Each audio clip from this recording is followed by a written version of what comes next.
Dave Shannon, see if he's coming.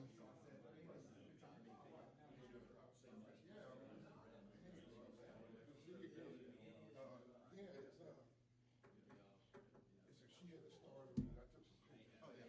She had them all ready. I'm looking at stars at first, and I'm going, you know, I work with graphics, so I go, oh, you know, we can do something else for you guys. And then we realize the kids painted them, I'm like, it's the best thing you can do. Handwritten cards, or the Christmas cards. You got 1 minute, Coach Hill. I'm right here. I'm right here. You on the way? Good seeing you. Oh, growing some.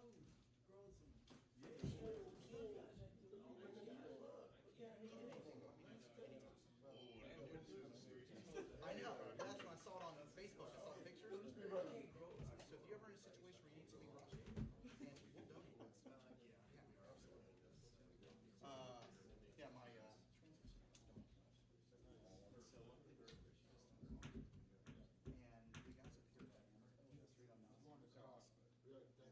we got some here. Mr. Chairman, I've just been in touch with Dave Shannon. He says he's less than 5 minutes away. Request that we wait. You're over here, Joey.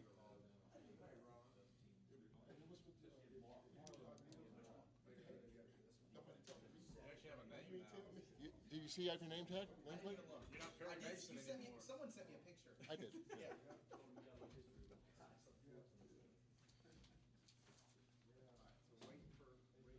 Dave Shannon.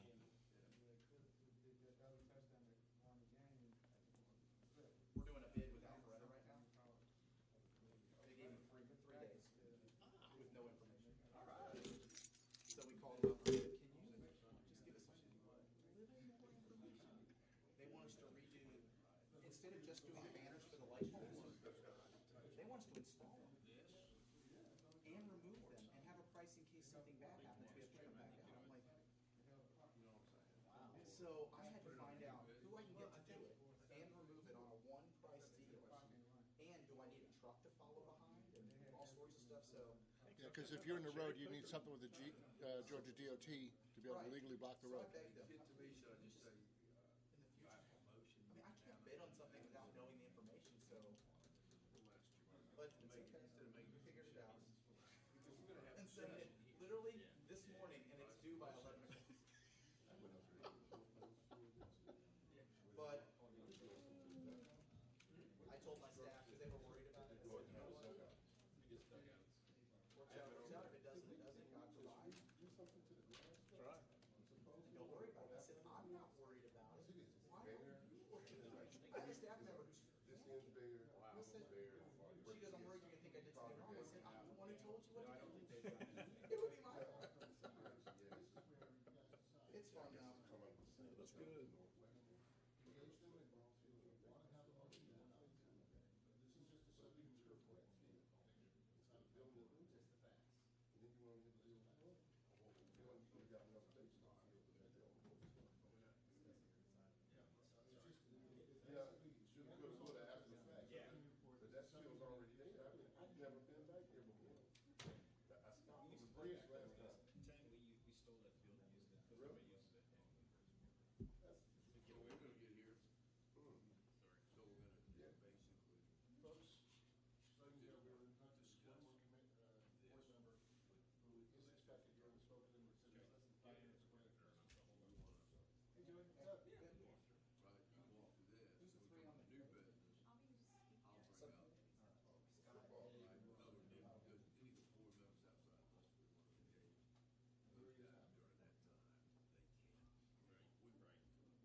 Seats.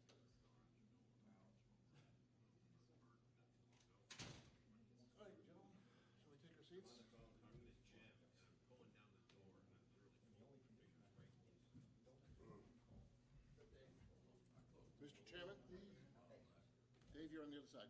We have you, or do you want to just move plates? No one wants to sit next to him. Okay. All right, Mr. Chairman, you now have a quorum. We're already started recording, but the mute has been on. I'm going to push the mute button, turn it off, and we will be live recording. We are not broadcasting, we are recording. Okay?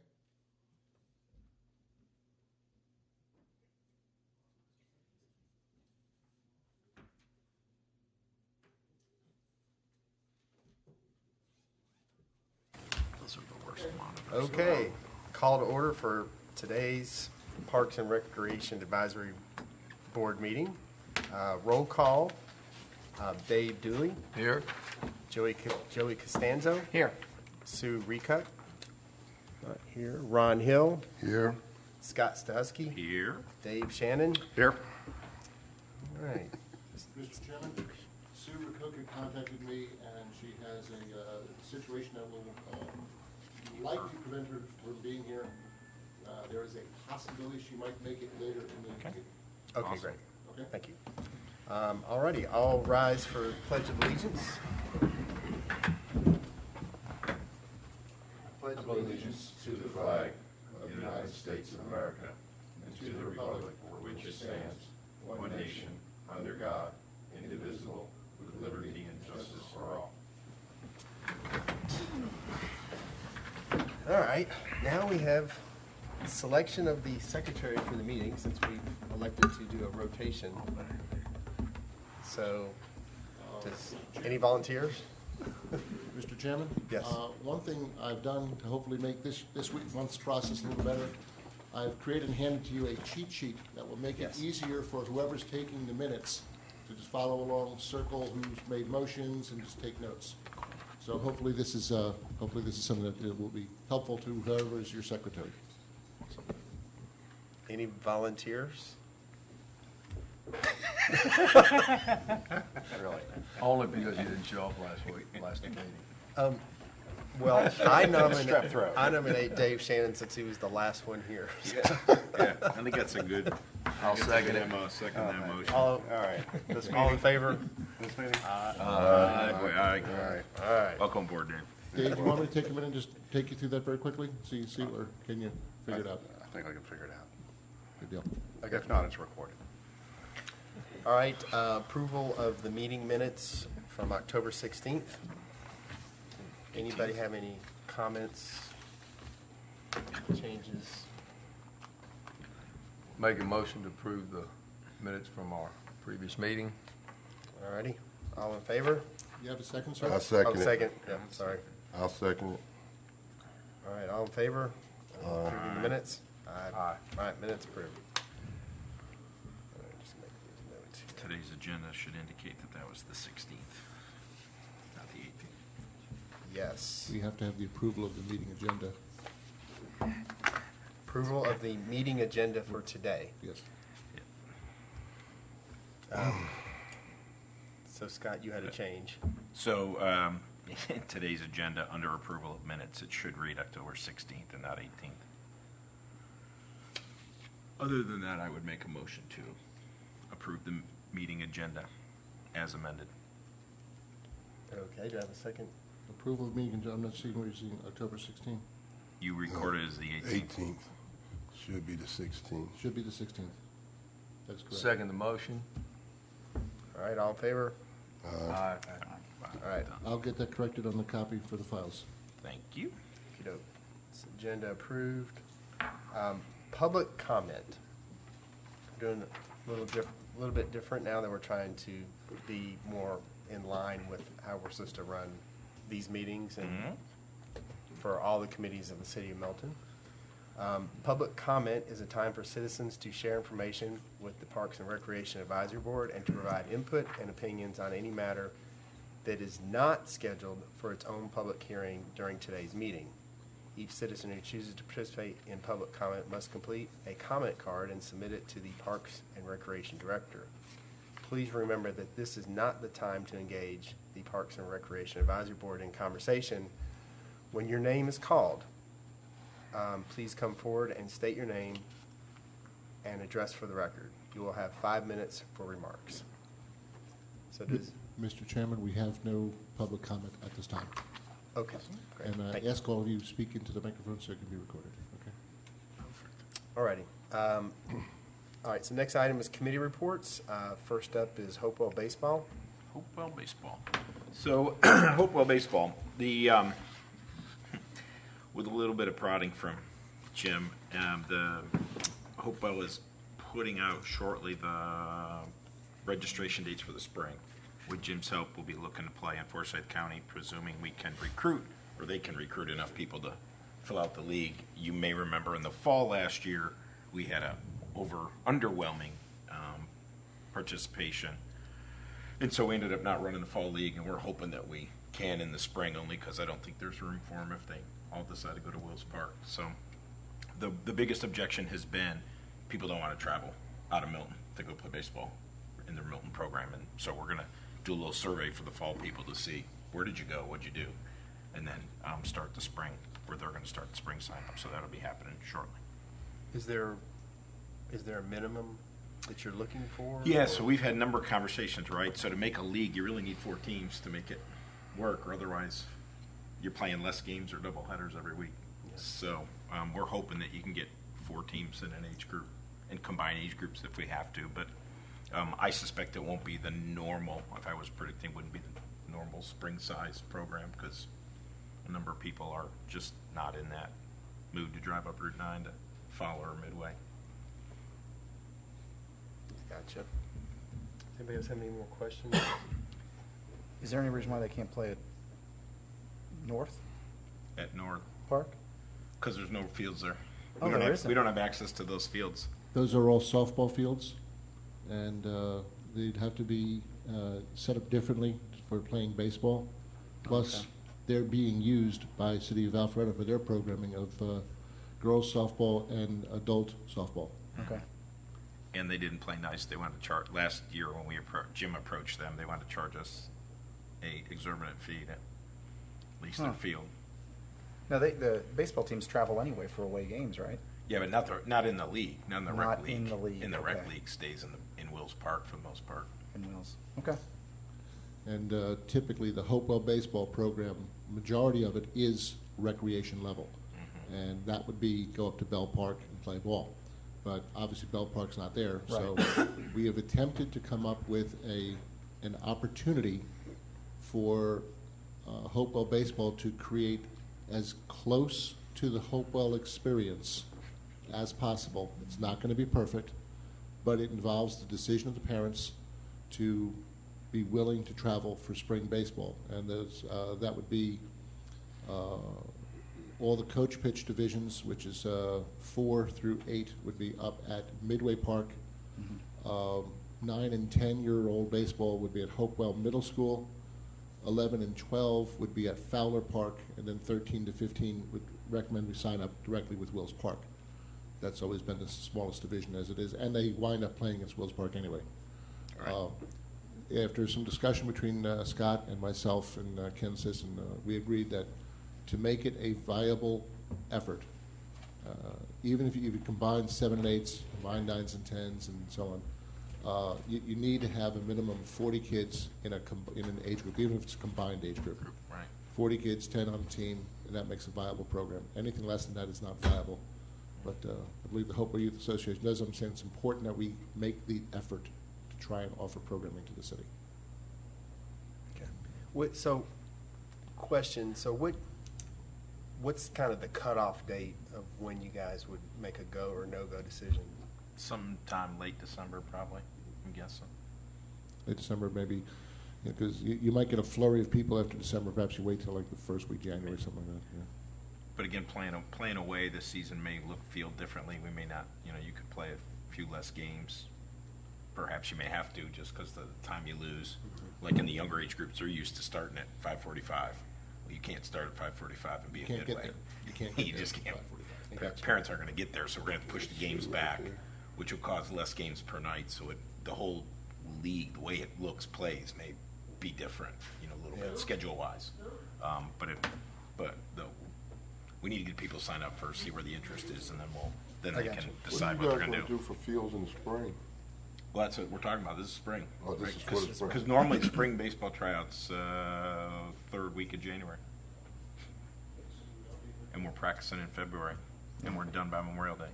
So, late December, early January, and whatever that decision. I mean, if it's a no go, obviously you'll coordinate with Jim and make sure that confirm that it's a no go. But then, how does that work? You guys just refund everybody their money? And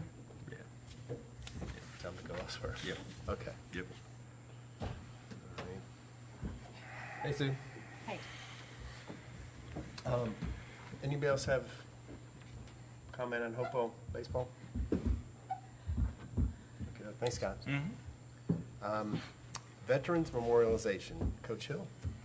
On Tuesday, the 11th, the city held its Veterans Observation Day. Great holiday, great turnout. Councilman Luska, as always, had his crosses out, really made the streets of Milton look good as well. Debbie Davidoff and her program had the stars on the little plaques throughout lined in the park. Home Depot came in, and I don't know if anybody saw the report, but they donated over 1,000 bags of mulch and redid all of the mulching in the park. And they brought a team out on Saturday. Jim was here, and they really got after it. I think they didn't leave here until maybe 6. No, we were done by about 1:30. 1:30? Okay. And we actually had over 16 pallets, each pallet being 80 bags of colored mulch, and they donated it all and put it out. So it was a good experience for all. We had a good turnout, and hopefully each military-themed holiday we will continue to do the same thing and get our veterans list to grow as citizens that live in the city of Milton register, and we recognize them for their service. And that was it. Coach, thanks for coming out and supporting us on Saturday. Not a That was problem. awesome. My Thanks, pleasure. Coach. All righty. Next up, the football partnership. Dave. Let me make a comment, bring the board up to snuff on where we're at and what we've done. We've given each board member a copy of an evaluation form that you have. Everybody have that. Here, let me give you one there. That we've compiled. For the record, 2 months ago, the full Parks and Recreation Advisory Board determined it was the best interest in the city to create a subcommittee on this topic. So we, the board voted for Ron, Scott, and myself to head up that subcommittee to investigate what would be in the best interest or recommendation to the board, to the city council, on what or any providers for football at Bell Memorial Park. So we have been working diligently on that. I want to thank Scott and Ron for their hard work over the last couple months. We had 2 providers that have come to us. Was Newfound Life Youth Football League, known as NFL, and in addition, the other provider, Alpharetta Youth Football Association. Both submitted proposals to us. We have met with both parties back and forth with emails, questions, delving deep into areas that we thought were in the best interest of the board to gather information.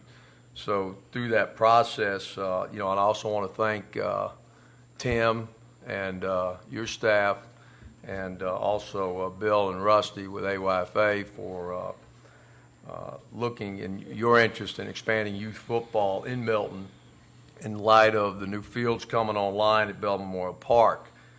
We have had 4 meetings and subsequent discussions to collect and review information from the providers. We've spent about 12 hours time invested in that process. We've strived to be thorough in our process and objective in our evaluation. I'm going to turn it over to Scott for just a second to kind of review some of the items that we dug deep into as a subcommittee, and if there's any discussion on the board or any questions that y'all would like to ask us, we'll be more than happy to answer those. Scott? So, to my Parks and Rec Board members, what you have in front of you is sort of a side-by-side comparison. We're in an attempt to evaluate both providers. We thought it was key to try and capture all this information objectively and thoroughly. So you see that there's a lot of categories. I'm not going to review all of them in great detail. The essence of which is really the Newfound Life Youth Football Program is a current provider for the City of Milton in a flag program, and AYFA has been in the community as a tackle and flag program. Those were the two folks that came to us. There's a lot of certification information that both programs have available. There's a lot of fees. I thought baseball was expensive. Remember why I'm out of football now.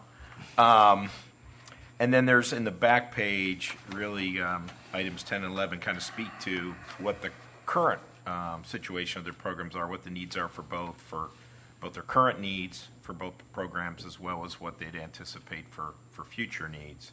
And you can see some ideas that they've given us about what their expansions would be.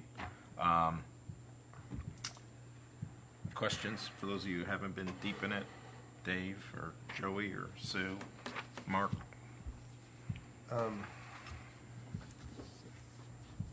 And Jim, Sir? direct me on this since we've moved the committee reports up. So, like, detailed questions we can reserve If anyone has questions about the report, this would be the time to take it up with the subcommittee, to ask questions about the subcommittee, and subcommittee hopefully comes with a summation of what their recommendation is.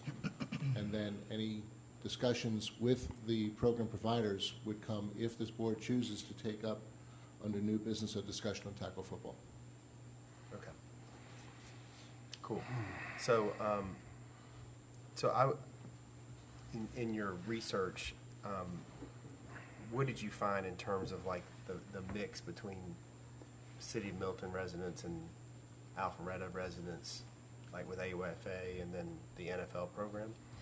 Most of the that was one of the items that we delved into right now is because AYFA along with NFL both are nearby, obviously the city. It's about a 50-50 ratio of Milton citizens and Alpharetta citizens together. There's a spattering of maybe outside both municipalities that are participating with NFL or AYFA. It's a small percentage, but it's about a 50-50 For both organizations. For both organizations.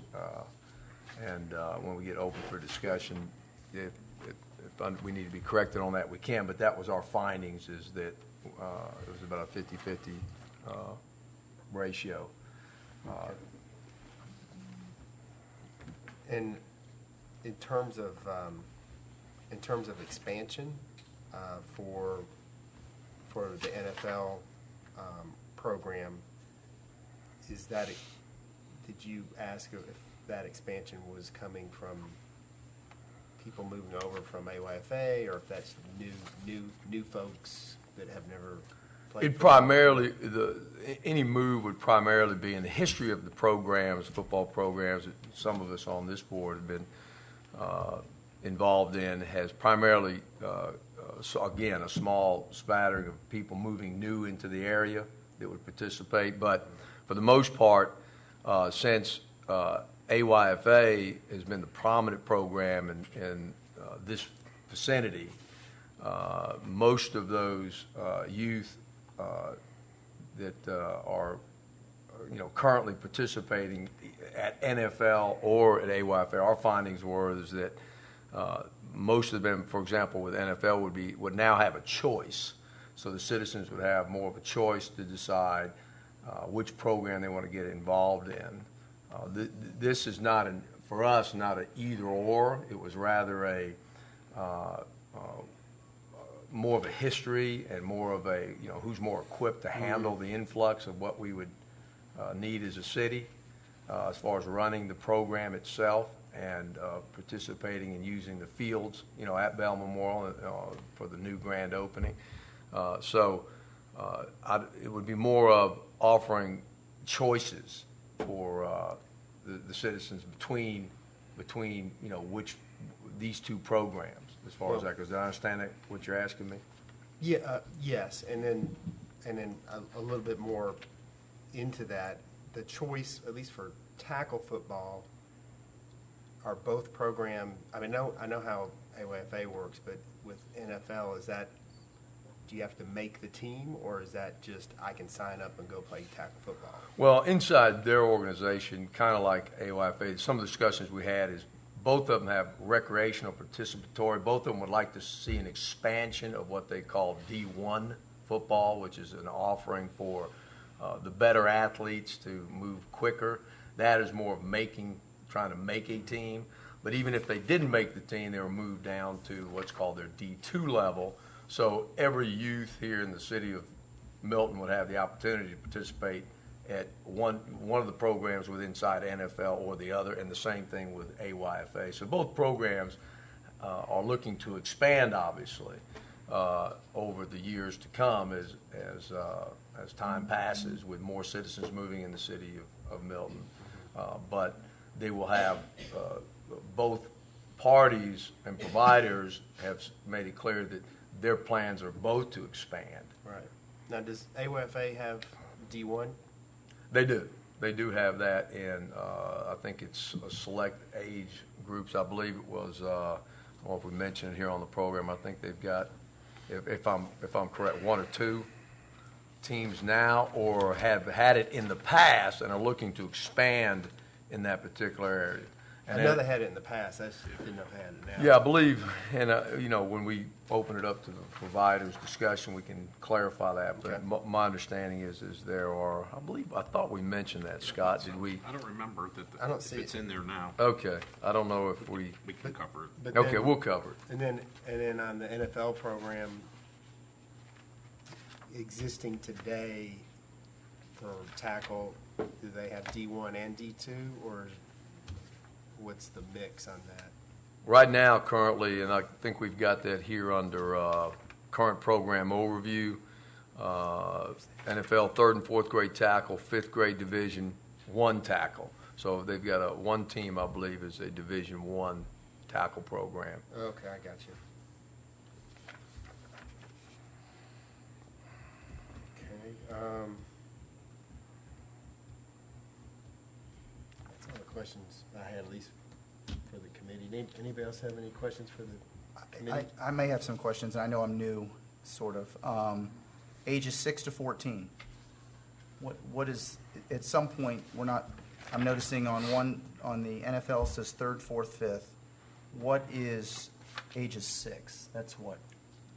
So you would. Kindergarten. Kindergarten, Okay, first so grade. that we're talking about, is that significant? Is that Well, participation? the options are flag and tackle Right. football, right? And that's why we've not designated just as tackle football, but rather football. Both leagues want to expand their flag football, which is usually an introductory to the tackle. Okay. So that's where the 6th and 7th, the smaller ages, we as a committee pressed both sides on expanding the flag all the way up through adult, through high school and adult. We thought that would be interesting, a good usage of our facility. So we pressed both sides on that issue, and both were very open to that, about expanding their tackle and their flag from, or especially the flag, up through even adult ages. Right. And then the other question I had for that, kind of in that same category, number 3, is AYFA is a program that's going to exist no matter what in Alpharetta, correct? So Milton's, you would be offering that program to Milton residents? Correct. And then if NFL is, that would potentially be a second option, depending on how the committee goes, there could be 2. Is There that could right? be, that's correct. So if Milton players decided to use Alpharetta, they're using Alpharetta, is that right? Their program? This isn't In both programs will exist regardless of what decisions made by this group here. okay. We're looking to see who do we wish to partner with as a city. We're the one. That's what I'm sorry, that's where I was going for. Right, who do we partner with? Right. So in that regard, NFL is new, but they clearly have established a foothold Right. in the football market, and it's an alternative program. And AYFA is the program's been around for quite some time. Right. Does that answer your question? Kind of. Okay. I'm trying to relate it to how when I played baseball and you had multiple leagues and you could play.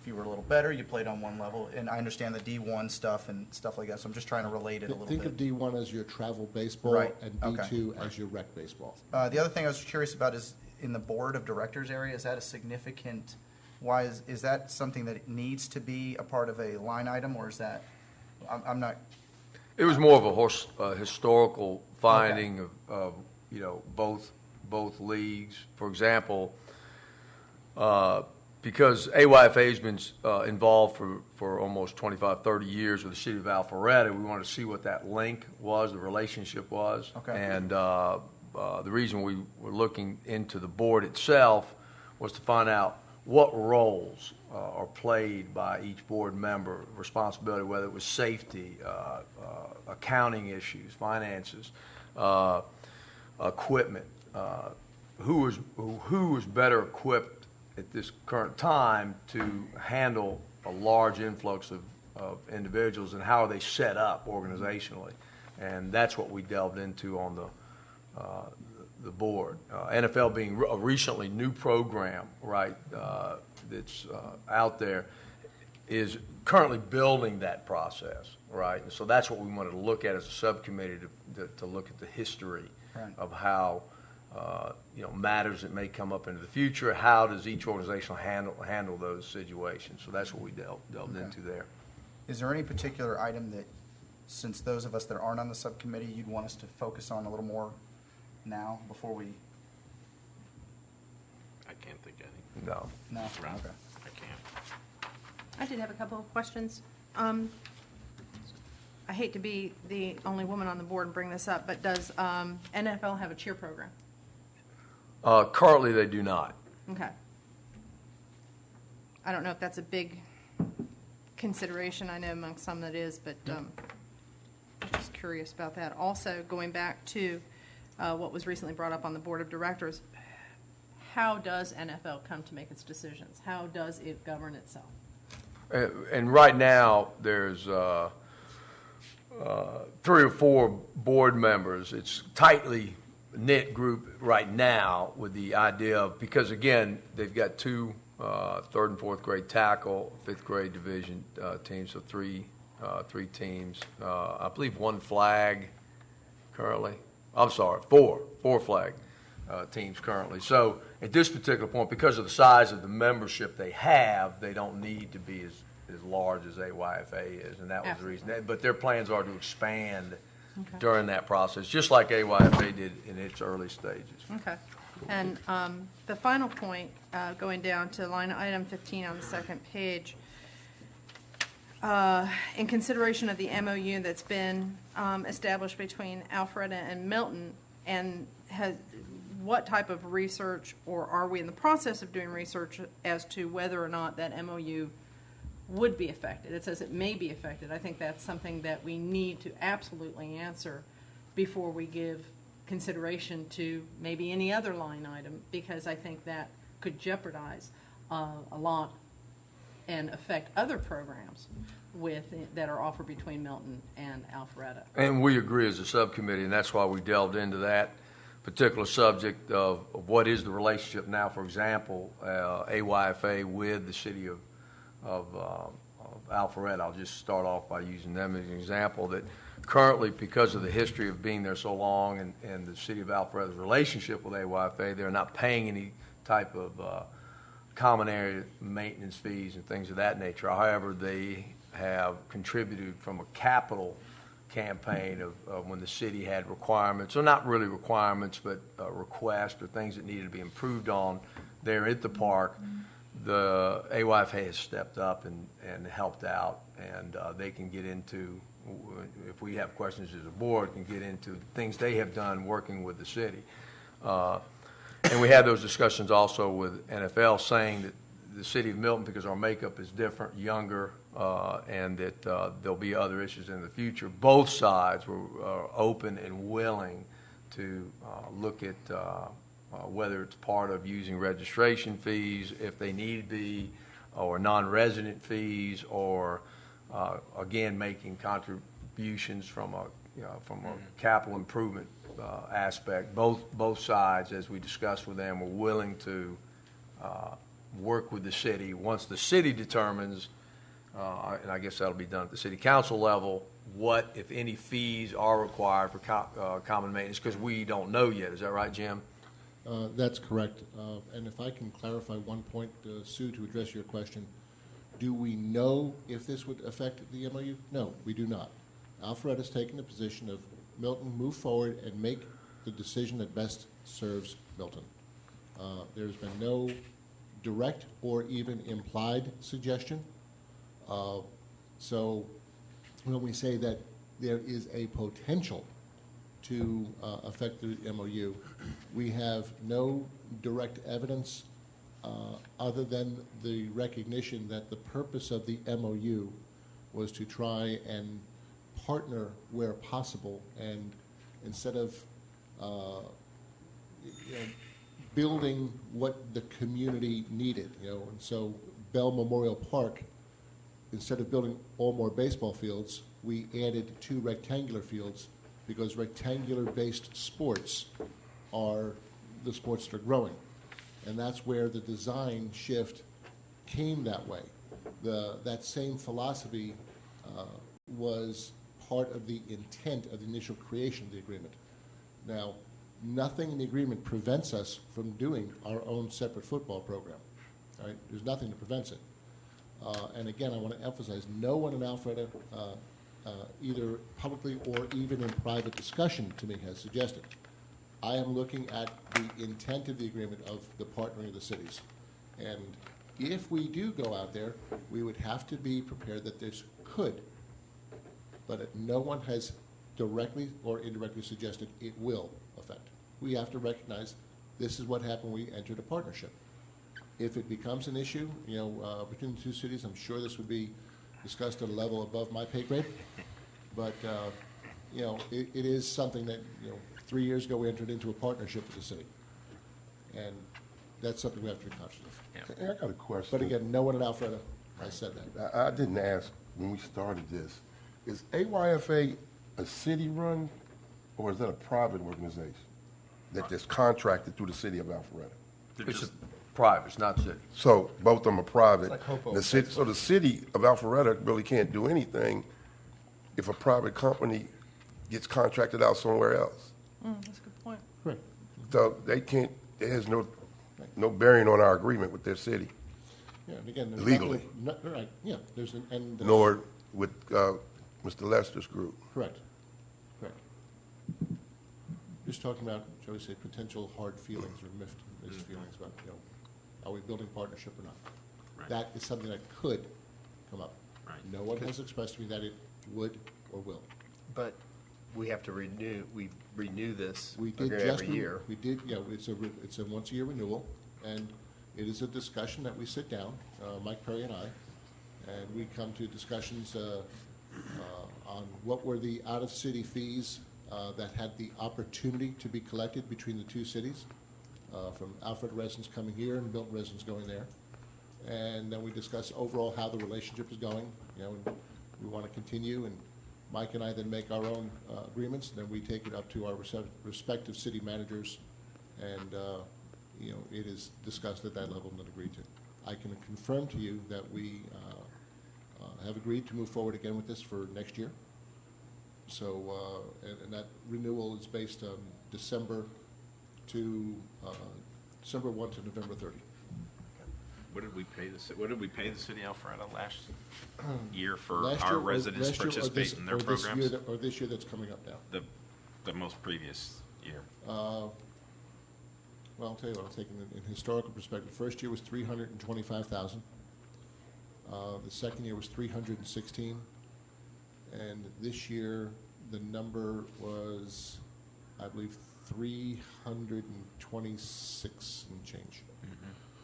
And the number is going up as a result of a more careful monitoring of the usage of the senior citizens, the Adult Activity Center at North Park. I was on the Parks and Rec Commission in Alpharetta when that was officially changed at the request of the adults who are participating there. Right.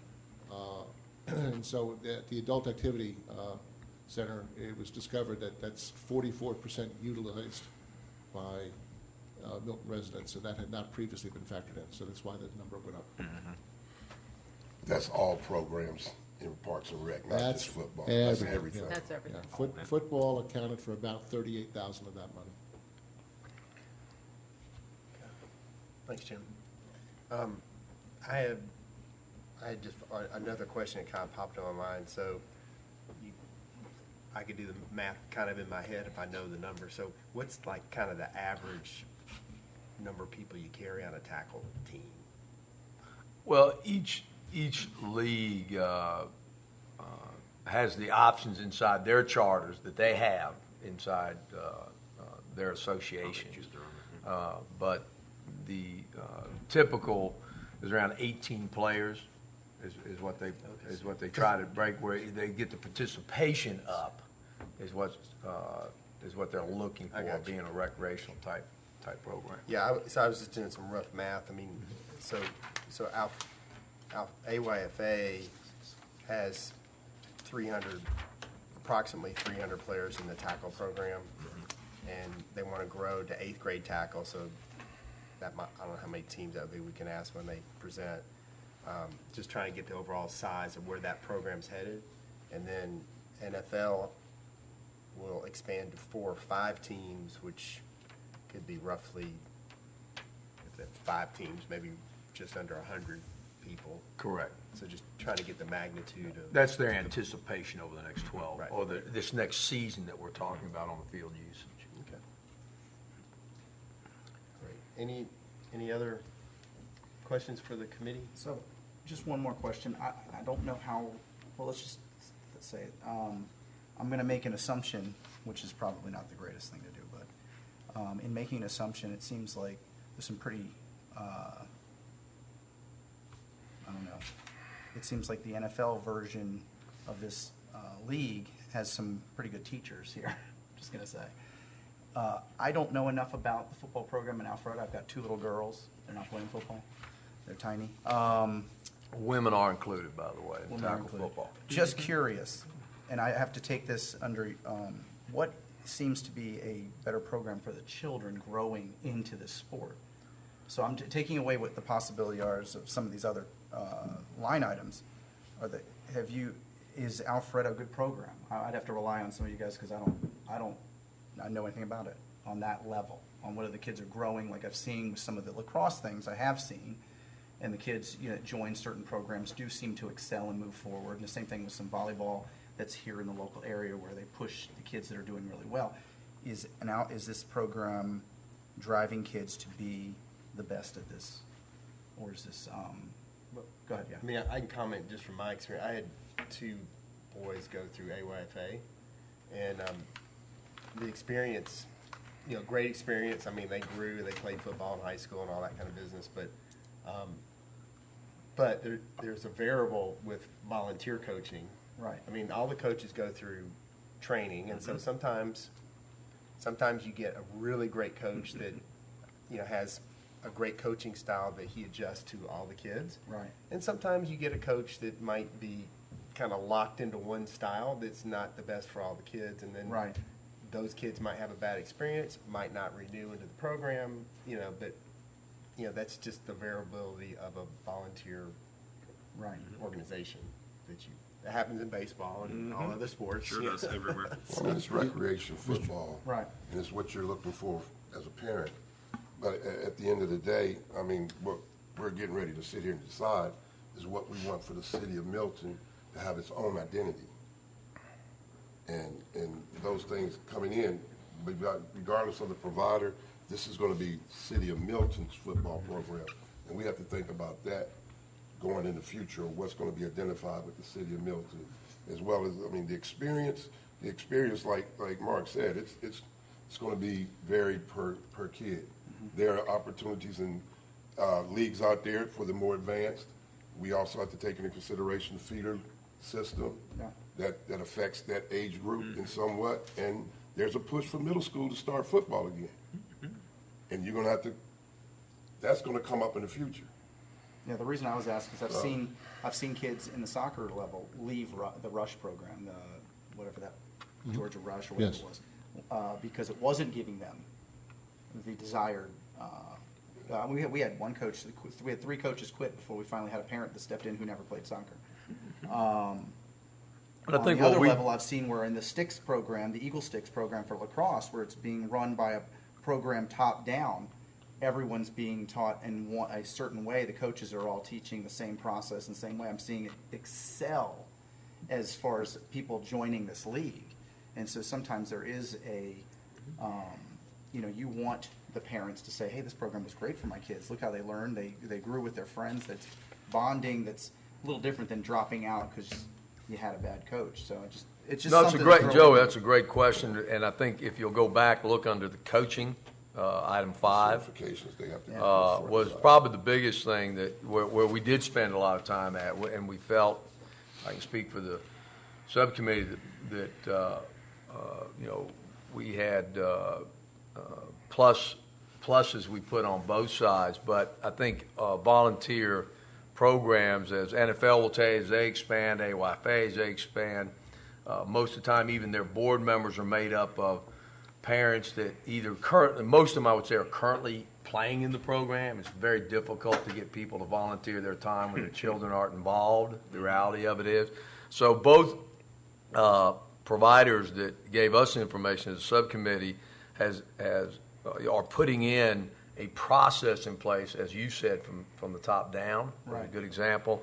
Under the coaching aspect and the training aspect, I think most municipality programs are starting to implement those things or make recommendations to those providers to do those things where there is uniformity and that there's more certifications and training and safety and just mandating certain items, line items, to make the programs more uniform, where they're not flying by the seat of the pants. To train up parents who may not have coached at a higher level or coach kids in organized sport, to teach them and train them to be better.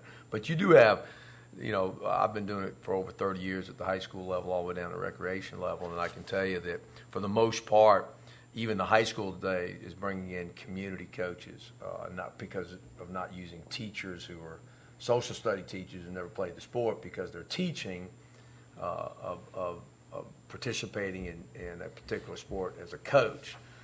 So both organizations, we were well pleased to see what both of them were putting in place to make sure that, hey, when that board of these providers or leaders are not participating anymore, their children are, that they leave behind a legacy, that they keep the uniformity going forward. So that was one of the considerations we looked at. Mr. Chairman, if I may add, to answer your question about other, high-quality programs, I assure you, NFL is already a partner with the city with providing us flag football. AYFA has been long established. Both programs are high-quality programs. If they weren't, we wouldn't be having this discussion. Okay. Mm-hmm. Okay. All right. Any other questions? I know we need to kind of move to the. Is there a recommendation from Yeah, the well, that's where I was headed. So, based on all your research, well, do we add? New You business. don't want to do that till you hear from them. Well, do it's you? the subcommittee makes a recommendation, but then we discuss it in new business. Right. The subcommittee comes up with their conclusion. We're not voting on anything. Or we can hold off and wait till we bring it up in the, Yeah. okay, do that as too. you wish. Okay. However you choose to do it. All right. Well, let's Yeah. just move on. Yeah. All righty. Unfinished business. Good news is there's There's no none. unfinished business. About that. Nobody give you nothing to eat. New business, we have discussion on tackle football provider, and we are opening the floor for comment from both AYFA and NFL. I don't know who goes first. Jim, you have. Everybody got a point? Everybody want to go first? Just pick a number between 1 and 10. Why don't we do it alphabetically? They're going to flip it into fur. Yeah. So, Please come up to the microphone. yeah, you have 10 minutes for comment. Don't be allocated. Thanks for having us. Please state your name and address for the record, please. Sure. Bill Weaver, 1675 Evers Edge Drive, Alpharetta, Georgia, 30009 zip. I would like to put it on record that when I bought my house, it was in unincorporated Alpharetta before Milton existed. We could stand here for probably 2 hours easily and talk about football and the importance of it and how to run an organization and what it means to a community. It's something that I think everybody behind me is very passionate about. We all have different levels of experience. We all have different things that we took away from the sport as we were growing up. But at the end of the day, as a league, we have to focus on what we believe is most important for the kids that show up to practice and play games every week. And so at AYFA, we stand for a few very simple things. The first thing that we stand for is safety. And as you can see in the report, we take safety very, very importantly. We all know the news that has happened around concussions in football.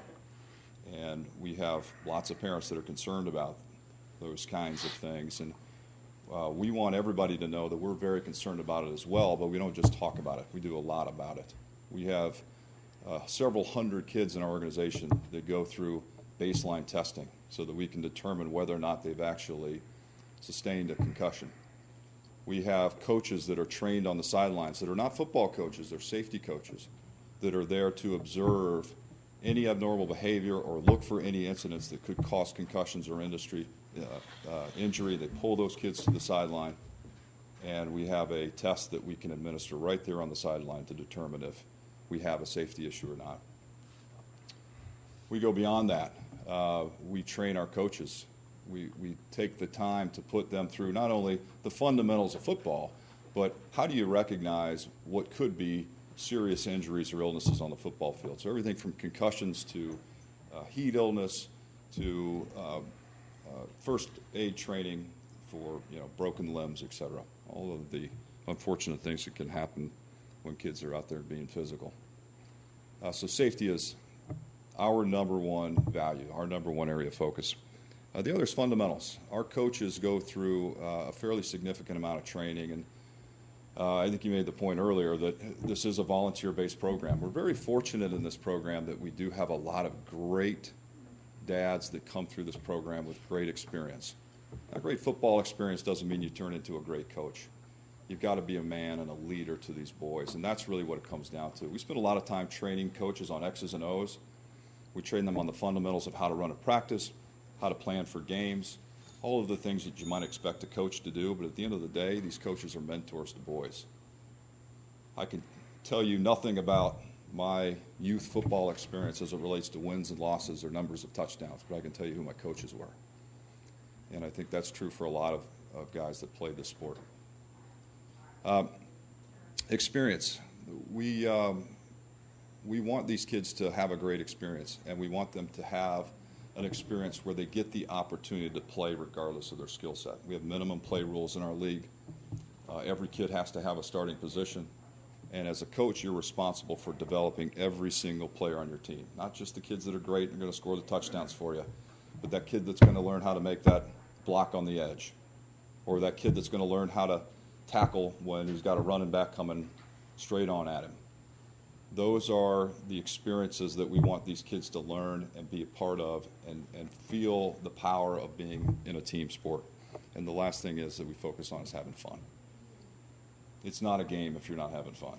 And we take that seriously. And we ask our kids, and we ask our coaches to ask our kids at the end of every season, how many of you want to come back and play football next year?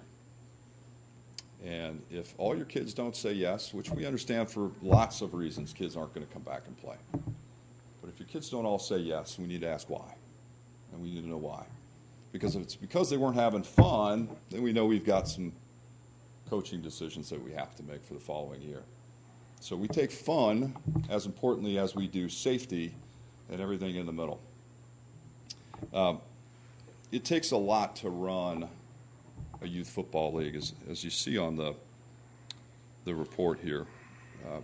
We've got 14 board members. The 14th is actually somebody that's on the Parks and Rec board for the city of Alpharetta. And each one of those folks has a very specific, sorry? Thank you.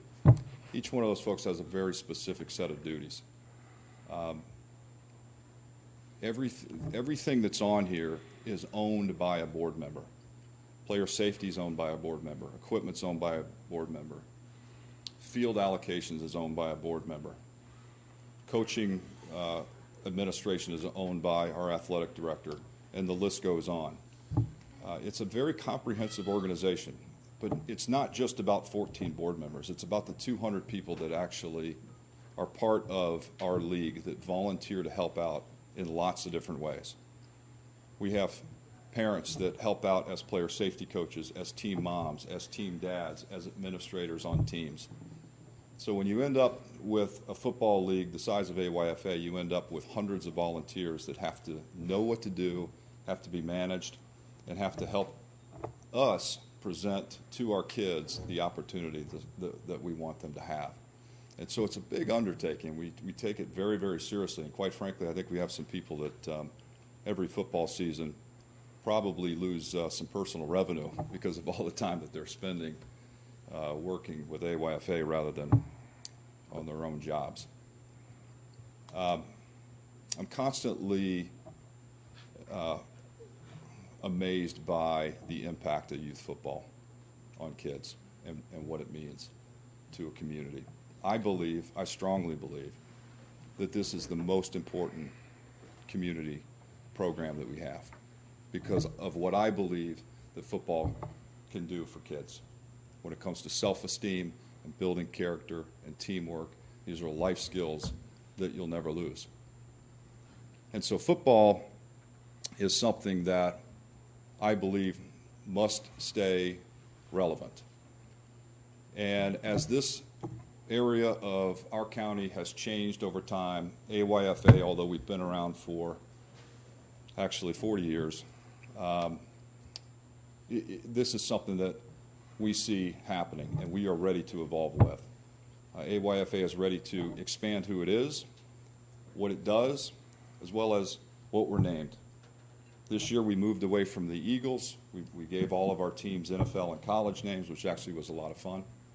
And we're ready to even rebrand our organization to make sure that it's relevant for the entire community. And we're excited about that opportunity. Change is something that we just have to be comfortable with because our community is changing and it needs something different. The last thing I'll point out is just a couple of great successes. I coached at AYFA for many years, and my son, who's now in the 7th grade at the Milton Feeder program, we have 32 kids on that team. 28 of them came through AYFA. All of the coaches came through AYFA. Cambridge High School has very similar numbers. Over 90% of their kids came through AYFA, and all of their coaches did.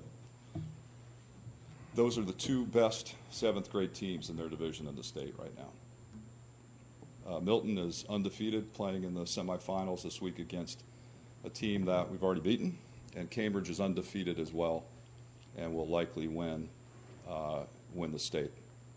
And so fortunately we're in 2 different regions, so we don't have to play those guys, but it's not always about wins and losses, but if you do everything right and if you do it for the kids, good things are going to happen. And football and what's on the scoreboard is simply a byproduct of doing all of those good things. So I am so excited about partnering with the city of Milton. You're building some unbelievable facilities, and there's something that is much needed from our perspective. We're pretty cramped on field space, as you guys know. But we're really excited about this expansion, and we really feel like AYFA will bring tremendous amount of value to the city of Milton, and will certainly be an organization that we can all be proud of. So thanks for taking all the time. I know it's a lot of work that you guys have put into this, and it is greatly appreciated. Thank you, Bill. All right, so next up, for the NFL program.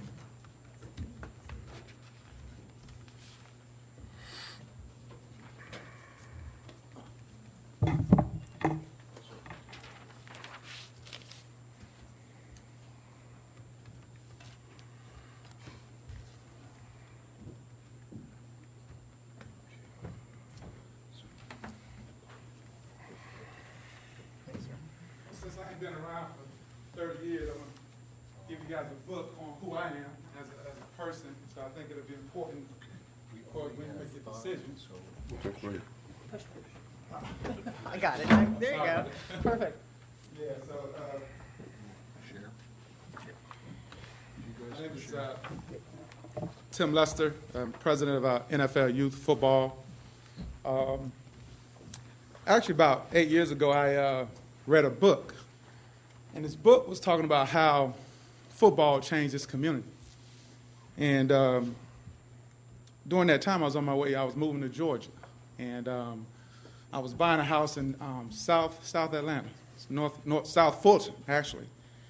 I realized that South Fulton, the school system was totally different than North Fulton, right? So I got my money back, and I ran down to Milton, and I bought a house like 8 years ago. And as I moved into Milton, I went into the office in Milton High School. I ran into a guy named Mike Scott, who was a good friend of mine. And Mike Scott, he knew me because he went to UK and I went to Eastern Kentucky University. And Mike says to me, he says, aren't you Tim Lester? I'm like, yeah. I said, man, how you know me? Well, he was a big football fan. He watched football. I played for the Steelers. He was a big Bengals fan. So I said, he said, why don't you come coach for us? I was like, man, I'm running from coaching, right?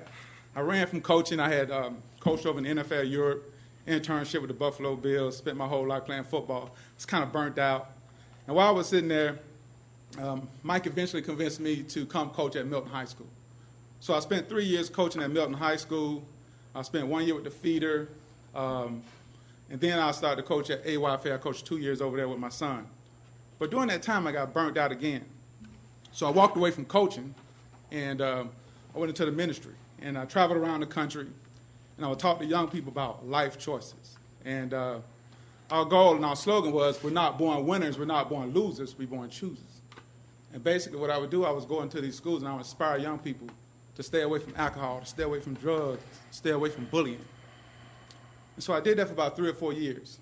And then I came back, and I started NFL Youth Football. And I felt like one time it was all about football. And I realized that it was a whole lot bigger than me, right? It was a whole lot bigger than me. So when I started NFL Youth Football, it wasn't because I was an NFL player and I had played in the NFL and I knew football and I was this great coach. It was that I wanted to teach young people life skills. So at NFL Youth Football, when I was with the Steelers, they gave me a playbook. And that playbook had like 100 plays in it.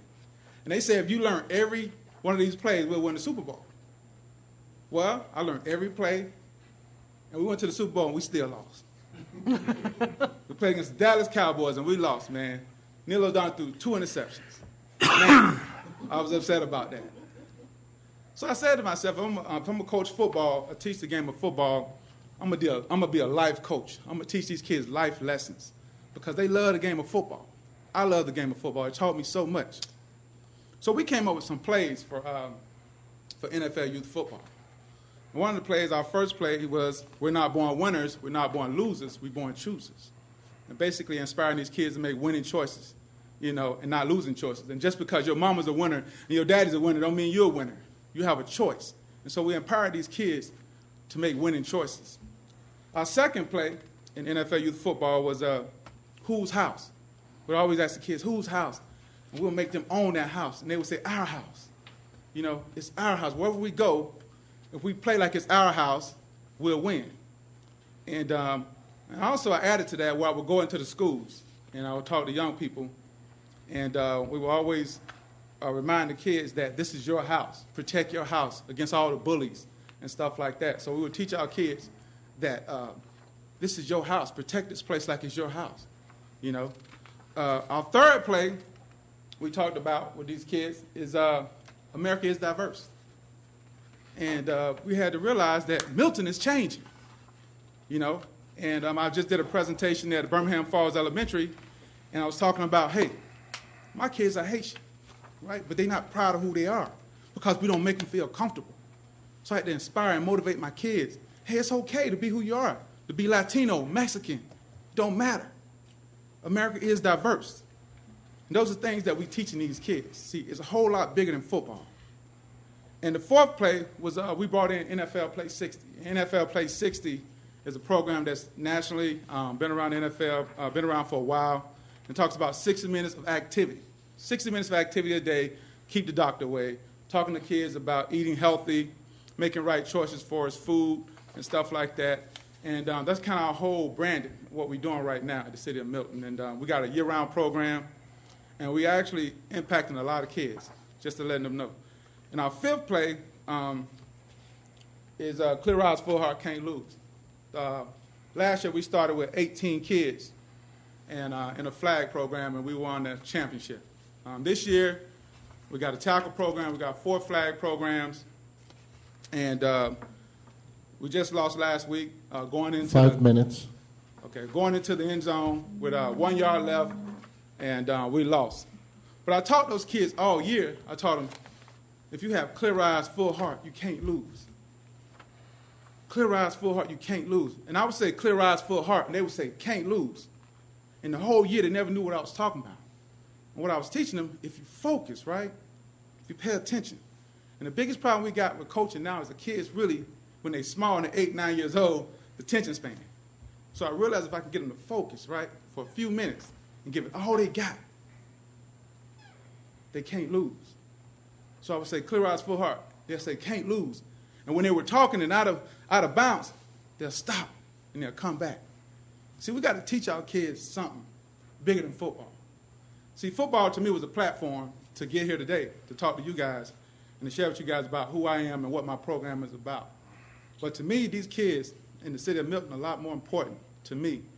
I spent my whole life traveling around the country, and I realized that I could be doing a big service in my backyard. So I came back.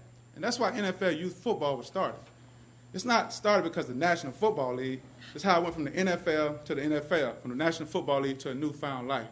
And my new life, my new walk, man, is focusing really on God. And at the end of the day, that's my personal choice, you know. And I live my life that way. And that's how I'm going to lead my program. Thank you, guys. Thank you. Thank you. Okay. Do you guys want to engage them with questions? Okay. Still part of the public hearing. Yes. But, and we just continue on with Right, and then when you're done engaging them, then it's up to the commission, Okay. the board to make it. Sure. You want to lead off with a question? Yeah, my question would be to the board members, do any of you, since we've got both providers here, anything that we didn't cover in the subcommittee report that you would like to ask any, either side, or, questions you may have had or want to clarify that we weren't able to clarify deep enough for you earlier? I know you would ask this question, is there a cheer program that may be added with the NFL? Yes. We actually tried to start one last year, but we kind of started late, so we didn't get it going. But that's our plan. I had one question. I'm real familiar with the Play 60 movement. How do you integrate that into your program? Well, we use the NFL Play 60 basically as the top piece of it, and we use it in the schools. Actually, we're going to start after-school programs at PRAB and at Birmingham Falls. So we target like 5 schools in the Milton area to add to the school. Okay. Is there a religious or spiritual component of that program? No, what we do do open the floors for the kids to pray, and they pray on their own. And we do share devotions, with them before. So I wouldn't say it's spiritual. It's kind of open. And we have kids that are from India, Pakistan. They all involved in it. So now I switch over to AYFA. I don't recall a spiritual component of AYFA in terms of prayers and things like that, but is there a component like that? I mean, certainly not at the league level. However, that ends up being solely up to the coach. We look for these guys to be leaders and mentors for kids, and if they make that part of their routine, then we don't comment one way or another on it. Okay. Can I add to that? Sure. My name is Rusty Reed. I'm the athletic director. And I've been at AYFA for 5 years. To that point, we pray before every game. We pray after every game. We get together with the other team in midfield after every game and pray. So we do encourage it. We don't mandate it. And we do believe it's important for these boys to know that God has a plan for their lives. And we want to pierce their hearts with that question. Maybe they go home and ask the question, tell me about God, Mom and Dad. So although it's not in our charter, it's core to what we do. Okay. Thank you. And if I may, the NFL Play 60 piece that Tim spoke to, we are moving in that direction. We will have that program at AYFA this year. We have a two-time Super Bowl winner and another Super Bowl winner that's joining ranks with us this year to bring the NFL Play 60 and also bring Division I football to AYFA with their team. So we are moving in that direction.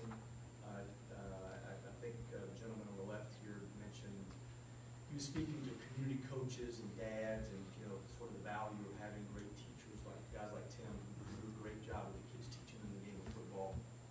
We have many coaches who played at the Division I level, places like Ohio State, Georgia, Georgia Tech, Ole Miss, Auburn, Stanford. These are guys that are involved in our program intimately and that share their wealth of knowledge. So although it's not promoted at the league level, we're very committed to having those kind of people involved in what we do because we understand that that's attractive to have the NFL experience. So I wanted to add that, make sure although we're volunteer-led, although we do have lots of dads involved, many of those dads played at a very high level. Okay. For AYFA, how many tackle D1 teams do you have now? Currently, today we have none. Next year we'll have at a minimum of 2. We've already got commitments. We're actually in conversation with several adjacent quote-unquote community leagues about absorbing what they're doing. Mm-hmm. And I won't say any names because it's still being considered and negotiated, but we're talking as many as 100 kids potentially joining us next year, several D1 programs, several D2 programs. And I don't see any reason for it to be secret. Brandon Jacobs, who won 2 Super Bowls with the New York Giants, is joining us from West Forsyth. He's bringing a third-grade D1 program intact. So we thought that was a better way to have a D1 program intact with an NFL guy running it versus trying to start organically. Because as you know, Dave, we had D1 there for years at AYFA, and that was prior to my time, by the way. But so that next year we'll have a minimum of 2. We'll have a minimum of 20 rec teams and probably a minimum of 6 to 8 flag teams. And then for NFL, how many D1 teams do you have? We have now? one D1 team last year and one D2 team. Mm-hmm. And honestly, we're not even favoring our D1 team because it was just travel and just the experience. The parents didn't like it. So we kind of want to we're going to fall back on our D2 program and kind of build that because at the end of the day, we feel like that's kind of the best route to go for just the community. I see. Okay. Then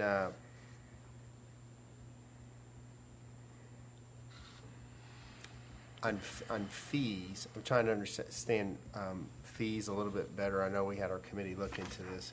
So tackle AYFA tackle fees are $439. Yes, and With and 30 this uniform. may be a copy and paste typo. The uniform fee is included in that, Okay. $439. And is that what, so is that uniform, is that just uniform fee for the expendables, like the jersey and practice stuff, or is it? Technically don't have a uniform fee. The uniform is included in the registration fee of the top end of $439. Is this the rental then? I mean, do they turn in their helmet and pads at the Good end question. of the So, season? Yes. For the equipment, so we hand out shoulder pads and helmets, and mouthpieces at the beginning of the season for all kids. They're responsible for their practice attire, and then each kid gets 2 custom-made jerseys and a pair of game pants. And that's all part of that $439. Correct. And So then they yes, turn the their, helmet, the shoulder pads are turned back in, but they get to keep the jerseys and pants at the end of the year. and then NFL, it's $300 plus $130 uniform fee. And that uniform fee pays for, Yeah, it pays for 3 uniforms. You get a home and away uniform, and then we got a special uniform for breast cancer that we have to get. And then you get actual jersey with the pants too.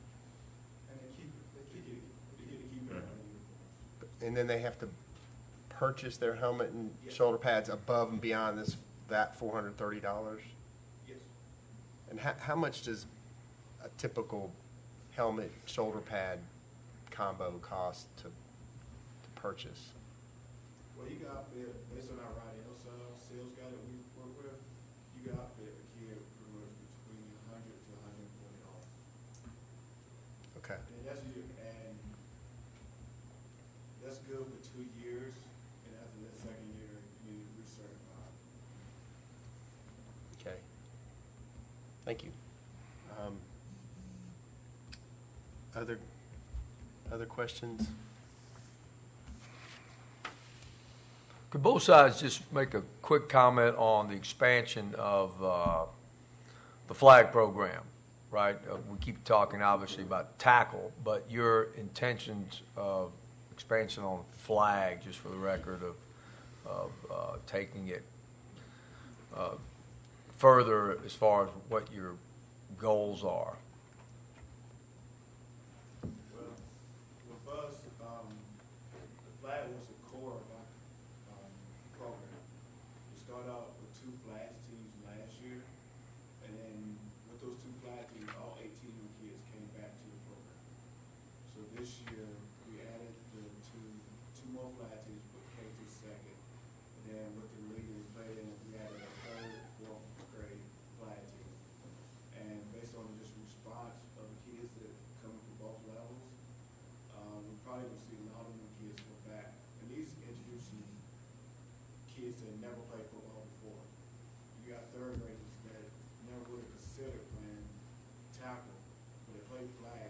Now they want to play tackle next year. But you're introducing the game of football to them and enjoying it and having fun. So I think with the flag program, we're just looking at expanding more to the upper grades. We've been telling the discussion, we're doing something with middle schools. We're having like a flag leagues competition between the older kids. So the flag program is real big and for guys, for us building the program, getting kids excited about football again. Because that's the biggest thing is a lot of our kids, with baseball kids, get off of it. And once they got to the flag program, they playing tackle. And they consider playing tackle. So just the excitement of playing football with flag is real big for us. That's open to girls as well, right? Yeah, girls, yes, it's girls. AYFA, do you have any girls participating in y'all's program right now? In any level, flag or tackle? You have any girls playing? We actually have a flag player and 2 tackle players. We actually are playing the championship Saturday, and our starting nose guard is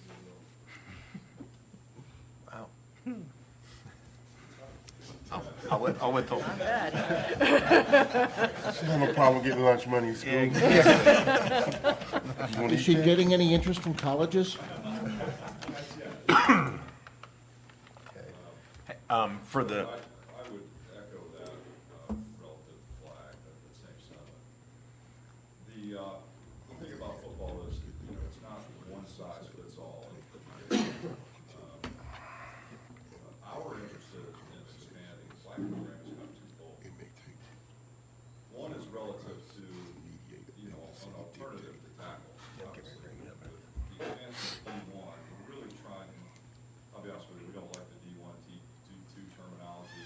We're really focused on, developmental and recreational football and travel football, much like baseball. But at the same time, we've had several meetings with the city of Roswell because they have a pretty comprehensive flag program that goes from, the youngest ages, kindergarten, all the way up through adults. And so we're looking at mirroring their program. One, I think because there's built-in competition there where, we've got more people playing games together.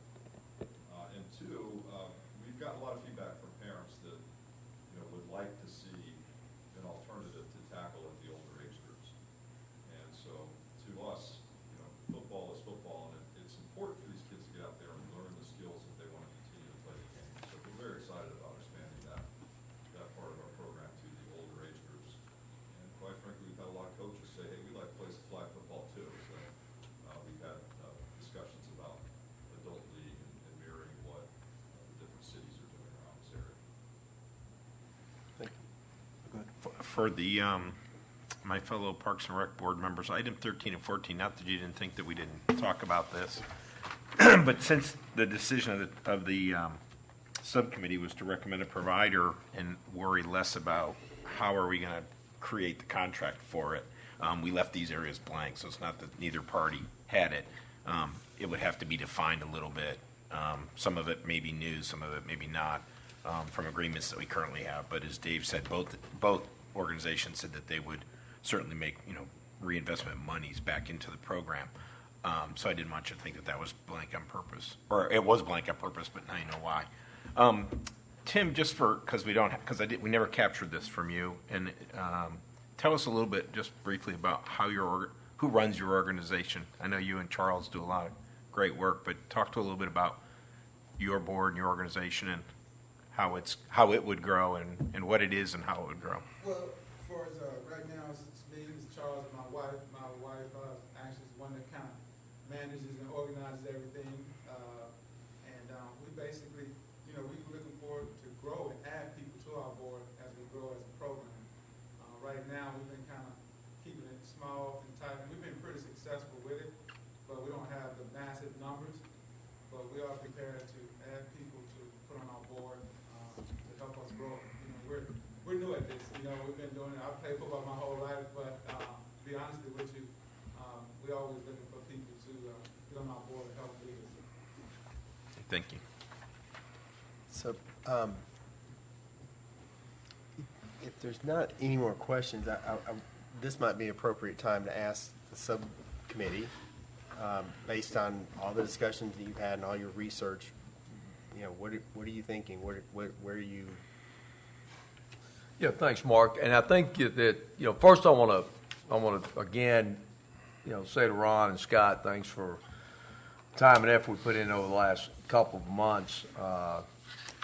We see a lot of great things from both. What was fun about this process was the fact that the passion of both sides about the youth here in the city. So we were excited about seeing that. And of course, our decision as a subcommittee is based on a 1-year recommendation to the board, and then of course the board will go from there to the city council. So this process is still in the process, I guess, is a good way to say it. So again, I want to thank NFL, Tim and Natalie and Charles for your help, and Bill and Rusty for y'all answering the questions. Some of them we asked you as a subcommittee to get back with us within 24 hours because time constraints and things like that. So you guys were prompt and following up. So we were pleased with both providers. And again, I want to say for the record that we strive as a subcommittee to do a thorough process and objective in our evaluation from both sides. So It was our task as a subcommittee to pick a provider. So at this particular point, we're going to recommend to the full board that AYFA be the football provider for the city of Milton. So with that, I'd like to, for the record, make a motion on the floor. So, Mr. Reed, I move the Parks and Recreation Advisory Board recommend to the full city council to engage in contract with Alpharetta Youth Football Association to be later renamed North Atlanta Youth Football Association as our primary provider for football-related activities at Bell Memorial Park for the 2015 season. Okay. So we have a motion on the floor, so do we want to, do we have a second on that motion? I'll second that. Sue, second the motion. Do we want to discuss before vote? Anybody on the board have any comments? You want to vote now? Well, if there's any Without discussion, discussion. if there's any discussion that we want to have. Nobody wants to talk about anything within the board without. I mean, all my questions have been answered, so I mean, you guys have done a good job on your research, and then a lot of my questions have gotten answered today, some detailed questions, but is there anything that anybody wants to discuss? Okay, all in favor of the motion to, well, I'm not going to read the motion, but well, there's a motion. I will read it. All in favor of the motion for the Parks and Rec Advisory Board to recommend to the full city council to engage in a contract with Alpharetta Youth Football Association to be later renamed North Atlanta Youth Football Association as our primary provider for all football-related activities for the 2015-16 season. All in favor? Aye. Aye. Okay, motion passes. All in favor? Any All right. opposed? Yeah. I'm not opposed, but I wish I had more time, because just hearing this today is kind of a lot to take in. I'm not saying I'm opposed, and you guys have done a great work at coming up with a decision. So I will go with your recommendation. It seems there's a lot going on, and I kind of lean towards, without knowing too much, what's first right for the kids. I don't know anything else about some of this other stuff. I'm reading this stuff, and it seems very important on all those levels. But I do like the process of thinking kids first, and I thank both groups actually for seeming to build leaders in out of these kids. Because for myself, the big reason why I'm not in trouble is because I played sports through college, and if it weren't for sports and my friendships that I've even maintained now, and I'm 43, it's a big deal in my life. But I think the discussion could have gone longer, but I know you guys need to have a discussion or an answer for the board to make a decision. Well, two things, and how we work as a board on all these things that we vote on, and when we set forth a subcommittee, the purpose of the subcommittee is to do a lot of the legwork and almost I call it the brain damage of really, getting down in the details and evaluating the process. So to your point, we did have a chance to discuss today, but keep in mind that we entrusted our subcommittee of 3 people Absolutely. to do all this research. Right. And also keep in mind the NFL program is still going to go on in existence, and it's still an option for those folks that might want maybe a different flavor of football in Milton. And is still our flag. And still the flag football provider, exactly. Yeah. So, And you know, the other point to that, Joey, is we probably started before you got on this board. Absolutely. Because we were You back, actually did. we created this committee back in late August. Yeah. So we've been, that's, in our first meetings were like beginning of September, so. Right. You probably just missed the front end. front end The meat piece. of it, sure. Yeah. And Jim, for both providers, can you, so they don't think this is a final decision by any stretch, but rather it's just a recommendation from the board to the city council, would you just take a moment and explain so they can stay with the process and what the next steps would be here? Because, again, we've spoke to both sides. There may be some camaraderie there before they even get to the city council, but would you walk them through that process? Well, certainly the next step is, I'll be, through Chris Lagerblum, we'll be notifying the council of what the recommendation of the Parks and Recreation Advisory Board is. And, you know, the next logical step would be to start some specific negotiations on an agreement to work with one of these agencies.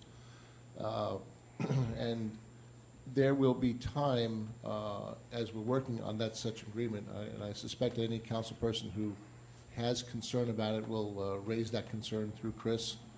And you know, this maybe just, you know, continue to move forward, may circle back and say, let's take a look at this.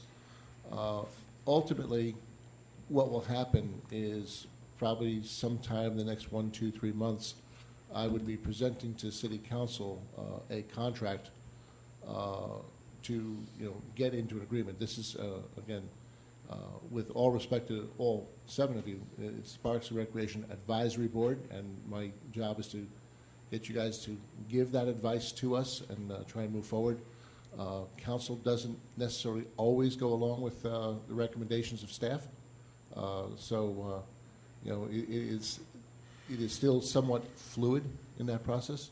But I will be making a point of notifying Chris Lagerblum, and in turn he'll be notifying City Council. So you know, from there we'll probably keep moving forward. Okay. It's a recommendation. What we have here is a recommendation.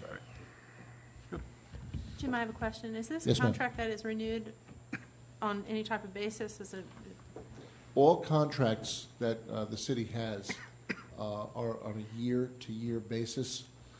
They can be written to have renewals for a certain number of years, but the law does not permit the city to encumber a future council. So typically, for example, what was done with the Hopewell Youth Association in the past is there was a 1-year contract with, I believe it was 2 or 3 automatic renewals, which if there was a desire for either party to change, there was a period of time to get out. So that would most likely be the type of contract we're looking at. Okay. Thank you.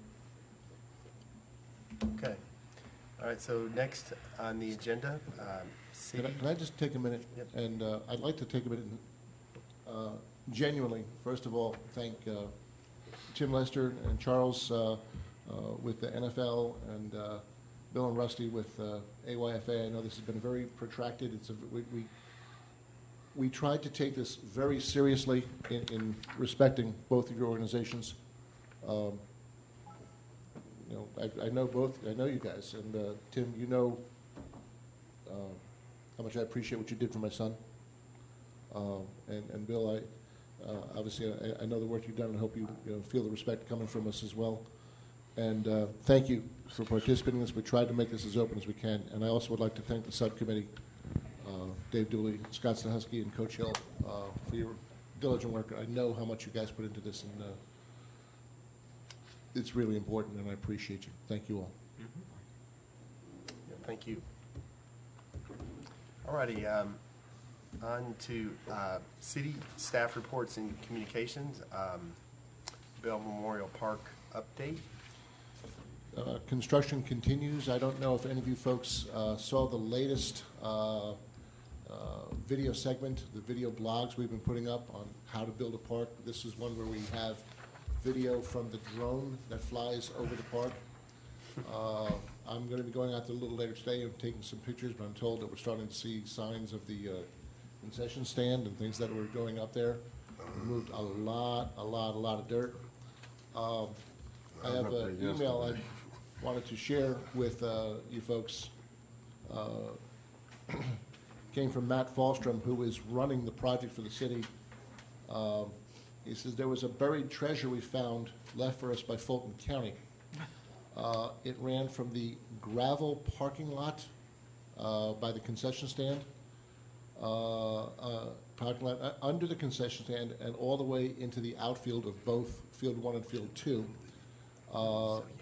70 tandem loads of trash that was buried under the field when the field was constructed in the 70s.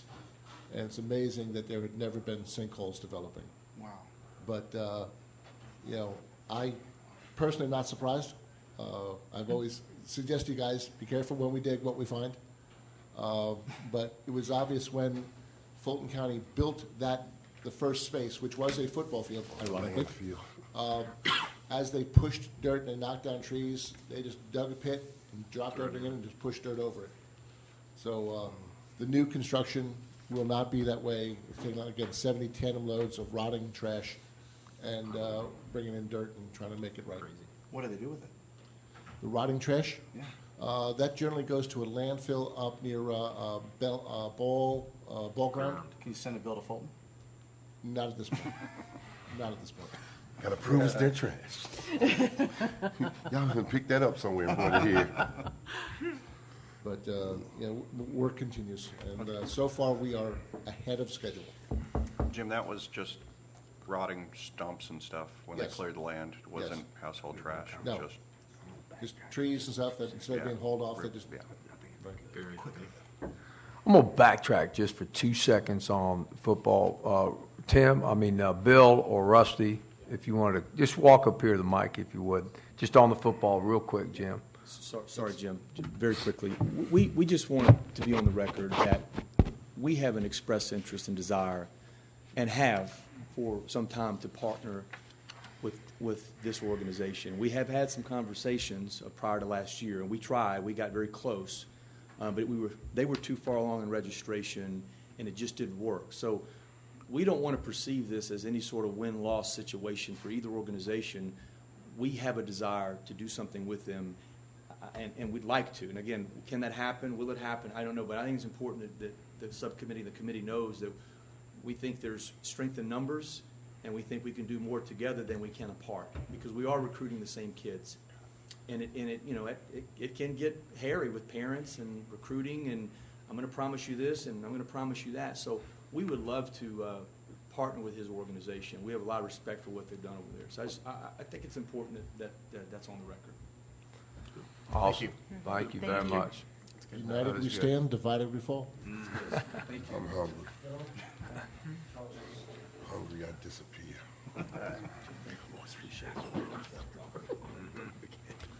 Sue said it. All righty. Any more Bell Memorial? Sounds like good progress. So far, so good. Matt Falstrom's doing an amazing job. Awesome. Hopewell Middle School field improvements. If you haven't been to the baseball field at Hopewell Middle School, you'll see it looks a lot different. We now have 2 batting cages constructed using netting that was recovered from Bell Memorial Park. They are, in my opinion, 90% completion. I'm not quite satisfied with the smoothness of the surface. Contractor was paid 90% and has an obligation to come back to address this, and I'll come back to that. The scoreboard, we recovered, there was 4 scoreboards at Bell Park. 3 were deemed not worth saving. The one that was deemed worth saving, we physically have it installed now at Hopewell Middle School, built to the standards that the Fulton County school system required, which is the ability to withstand a 90-mile-per-hour wind, with gigantic blocks of concrete holding the posts in. Scott, you may recall there was a project you had for some type of windscreen at Bell Park, and we had recovered the poles. We reused those poles. We have 5 working scoreboards. We're going to donate 2 of them to the Hopewell Middle School. So if they want to use the scoreboard for activities, they've got it. They're paying for the electricity. I think it's appropriate. And that is not yet complete. There's a junction box and the final power connections that are needed. That will probably come into place once we have the scoring stand in place. To get the scoring stand and the bleachers in place, we have to get the concrete pads built. As of last night, the concrete contractor, Blunt Construction, had dug out and put all the rebar in. Yes, rebar on a pad for bleachers, all to maintain the 90-mile-per-hour wind specification. Okay, I mean, we certainly don't want to have bleachers flying around in 90-mile-per-hour wind. We probably have to worry about other things, but we can maintain that Fulton County specification. And the concrete pour happens today. Once that concrete pour is done, we're going to wait 2 weeks to let it cure, and then we will install the scoring stand on the pad behind the home plate and the bleachers on the on the first base and third base side, and then we'll put the covers over them. The company that is installing the covers is also the company that did the batting cages. So when they come out to do the covers, we're going to do another smoothing out of the batting cages. Optech has got the foul poles painted and put up, and at this point, it's starting to really look like a high-quality baseball field. And we're certainly hopeful that the Hopewell Youth Association will be using it this spring. And on weekends, after daylight savings time. On weekends and after daylight savings time. Well, yeah, I mean, you can still get out there, and have a 5:30 practice. You can have a 5:30 practice. Short. Over 6. You're with me on that one. I was up there yesterday. I think I surprised the workers. I don't think they didn't know who I was. Yeah. They were kind of chilling. They moved. But and then of course we're looking to be able to use that potentially for other programming. Tom and I have long dreamed about having some teenage program, perhaps teenage softball. And given the limited distance that field has of 190 feet, we're now experimenting with some restricted flight softballs. And we'll see if that can get us into something that can get us some of the teenage program we've been trying to do and is being called for by the community.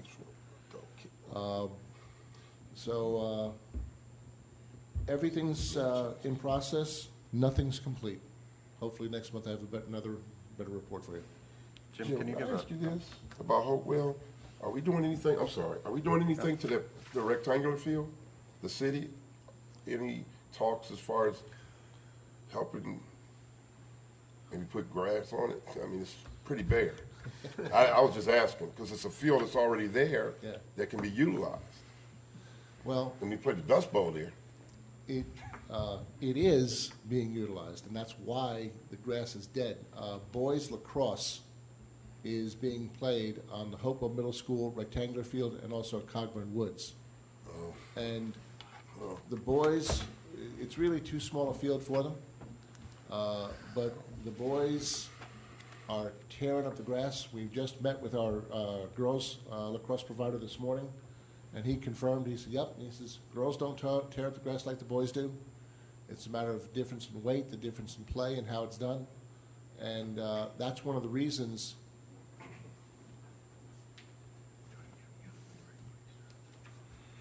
that we are looking at making this field, with both fields now synthetic turf.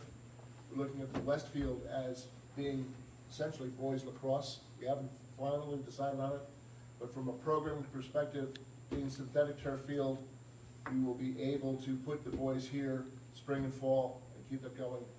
This field here, baseball in spring, summer and fall's football. I'm gonna tell you, as a football coach, you need to flip that. You can put lacrosse over there with baseball, but you got to have a football field that's strictly football. You're already saying you're gonna double up the football field with 2 different sports, and lacrosse gets a whole field to itself. It's the smaller sport. No, it's not. No, it's not. It's more kids.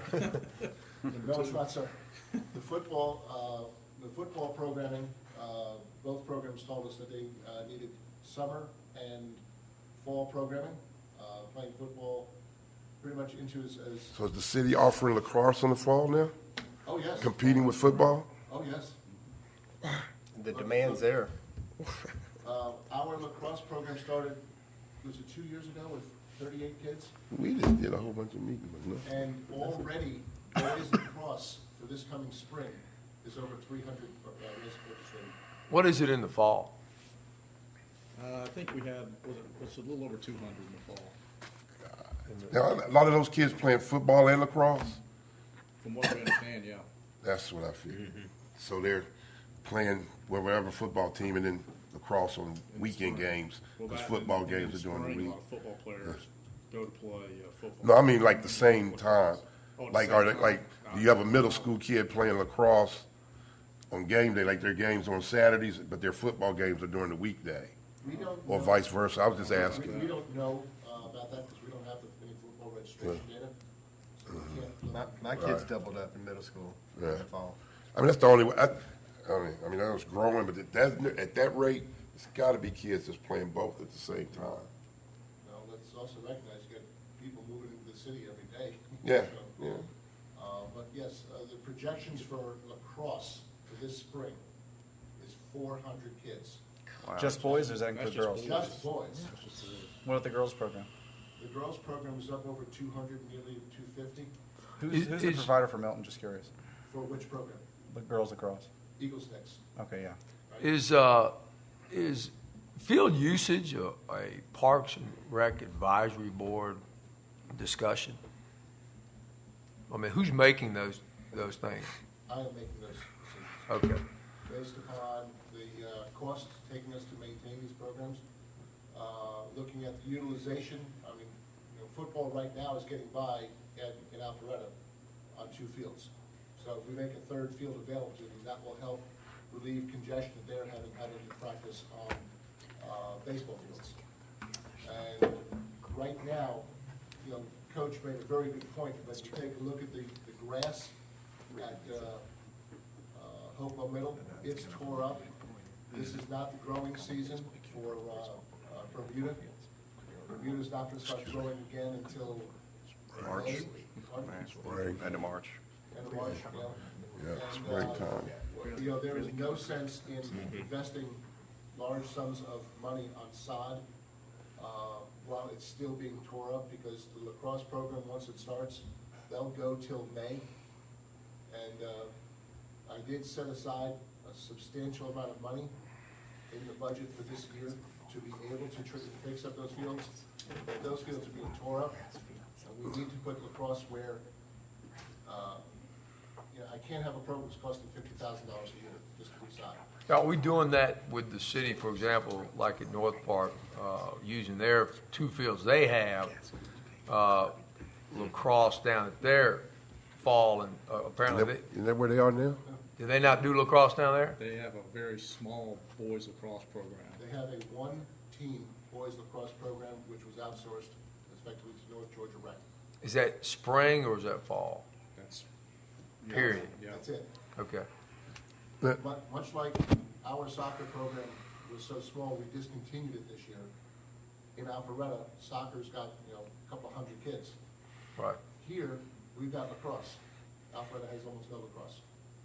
Right, which is interesting, and that's what I'm saying, since we're already coordinating Those kids are with awesome. providers, right, from both, like our recommendation today, that we're coordinating with those other rectangle fields down there, that if they're not being used, right, is there discussions with the city of Alpharetta to say, We're not sustaining the rest. Just like the football thing that Scott was talking about earlier. You're trying to lease those fields out, they hit you with an exorbitant fee. right, but that's why now, since we're in all these discussions of citizens using, they need additional football space, right, for their providers, we're gonna help out in that particular area. On the other hand, we're gonna need lacrosse, right, apparently, is where we're going, right, because ours is so big, that there'd be that commonality to say, hey, if there's citizens within both municipalities, there shouldn't be these fees. So that's why I'm asking, Jim, is The only thing between the city of Alpharetta and the city of Milton The only thing that has less available capacity than the rectangular fields is community centers with basketball courts. All right? And just take a look at the mathematics of it.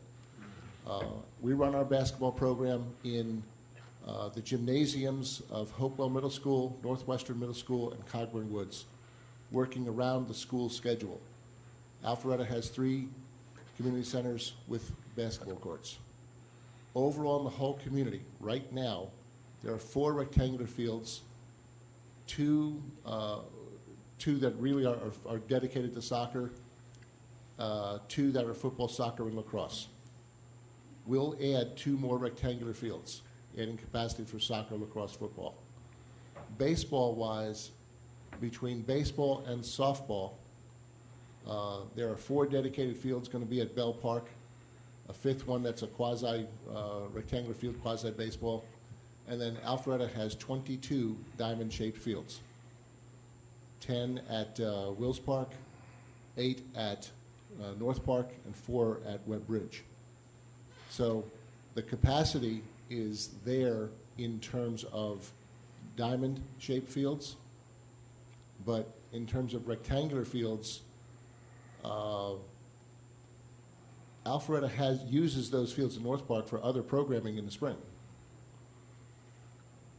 Does that make sense? Did that answer your question? Right, I just didn't know if we were in, again, since these 2 fields, we've talking with providers about football, right? But the subject is broader than that with lacrosse and soccer and other things that will be growing. So I guess field usage is just strictly going to be based on the number of participants, right? Not based on in-season sports, right? Where you've got, typically, because now sports are going year-round, right? So for them to demand field space for year-round, even though their season, right, lacrosse is in the spring, they're saying, hey, we want spring and fall, right? Lacrosse is a spring and fall sport.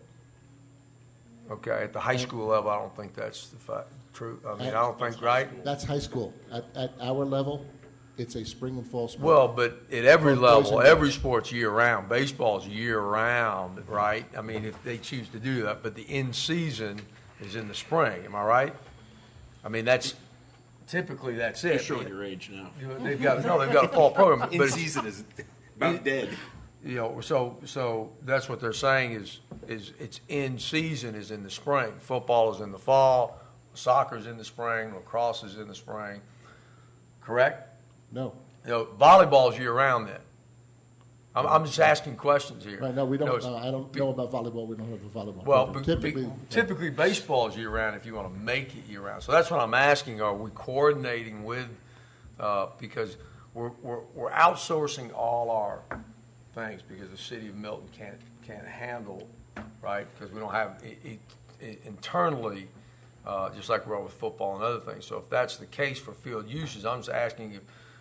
We talk about these exorbitant fees we're paying, right? Non-resident fees for other sports. I'm just wondering in other sports, besides like we did with baseball, where they can now play up here, citizens of Alpharetta, and they don't pay a non-resident fee. Are we doing that with other sports? I guess is what I'm getting to. Yeah, we've got kids who come into our basketball program. And they come to our basketball program because they got closed out of Alpharetta's. So it's waived in every sport that we. Yes. Okay, that's what I'm getting. The majority, over almost half of the girls' lacrosse is kids who are from Alpharetta. So we're. The reality of it all though is rectangle fields are woefully underfielded. Yes. The programs that play in rectangular them. sports. Rectangular sports, better way to put it. Right. Yeah. So even with 2 fields coming online, we're still going to be way underfielded. And the fact of the matter is, and baseball and softball you brought up, is baseball's underfielded to the extent that other programs don't maximize their scheduling. Because what I would love to see over time is Alpharetta, as the partnership continues to grow, find empty spaces they're willing to give up and share. That's what I guess I'm getting at. Are we coordinating? That's a different topic. We have access to stuff that they have. Just like with lacrosse, I mean, even if it's going on in the fall, if they don't have games, say, on this particular Saturday, can football schedule games on that field? Certainly. Okay, so it's exclusive, but it's not exclusive. It's not exclusive. It's prioritization. In its use, okay, that's It's all I wanted to know. prioritization. That's, So it's that's, gonna that Based was on my registers, question. that's what I was getting to. That- based that's- on- Well, and- that's- And that's if we're fine. talking with other, That's a lot. our neighbors to say, hey, how can we all utilize the space to the Right. maximum Right. capacity, I guess is what I was getting to. Which, frankly, is one of the reasons that when you made that decision with AYFA, that helps further those type of discussions, and I do hope that each of you would consider talking about what came out of here today with your respective mayor or council person. Excellent. Because they're bringing in West Forsyth. Yeah, I'm not. All right, with Community Cranberry center. Community Center project okay. update. Look at your screens, please. Gotta have the TV back more. I don't want a drone view of what's going on at the Crabapple Community Center, please. Yes, can we say that in the microphone? No drone views. This is a no drone fly zone? No drone fly zone. Man, I mean, everybody has those things now.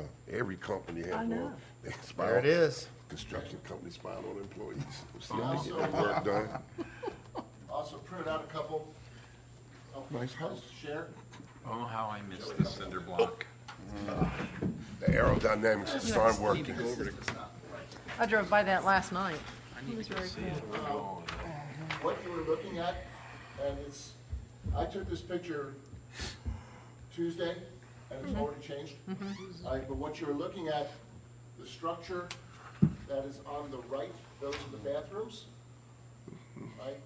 Men's and ladies' room. Yeah. And the structure in the back is the storage area that's being built. You may recall that the community center, the previous one, its only purpose was for storing stuff that the city needed stored. And we were able to replace that with that storage area. That large slab, you will soon start to see the large, heavy wooden timber structure get built. There will be a fireplace set at the back of the slab, in the middle of the slab, at the back. And that fireplace is intended to create a place for the community to come by. Maybe Santa Claus hangs out there with a real fire.